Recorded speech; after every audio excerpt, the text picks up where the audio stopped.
There's a place in scripture known as Satan's seat. Now, contrary to what most people think, that Satan lives in a dungeon in hell, the Bible describes Satan as one who goes to and fro in the earth. But there was a place where Satan resided and felt most at ease.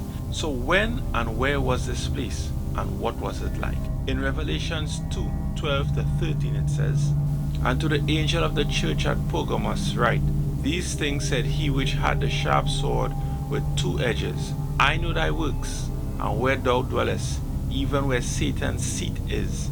And thou hast hold fast my name, and hast not denied my faith, even in those days when Antipas was my faithful martyr, who was slain among you, where Satan dwelleth." So Pergamos, and in some instances known as Pergamum, was the political capital of the Roman Empire at that time. At first glance, it was an architectural marvel, well designed and constructed. But looks can be deceiving. This beautiful structure was a dark and eerie place. This place is what God called the seat of Satan. Now scripture uses the word seat, so he's implying that this was the place he felt most comfortable and at ease. The city of Pergamos had three altars, one to worship Caesar himself, Zeus, and Athena the goddess. Now there were three main characteristics of this place. It was a political capital, they encouraged pagan worship, and Christian martyrdom. That's why the scripture goes on to say that Antipas was faithfully martyred. Now historical studies have shown that Antipas would have died through the brazen bull method. This method was used to torture criminals of the state and Christians. So where is Satan's seat now? Well, the city of Pergamos now lies in ruins, but what will shock you is that Satan's seat is no longer there.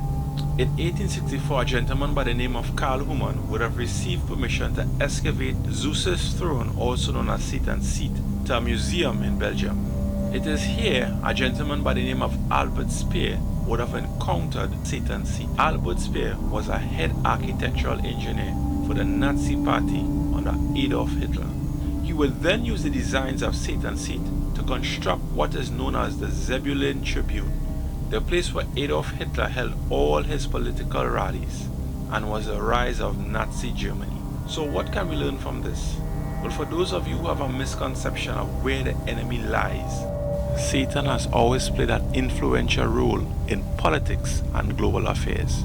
This paints a clear picture of how the rise of the Antichrist can come forth. Biblical facts and history clearly shows this. And in this time, we need to be vigilant and keep our eyes open. So that's it for today's episode. And please remember, keep your eyes fixed upon Christ, not the men and women who serve him. God bless you.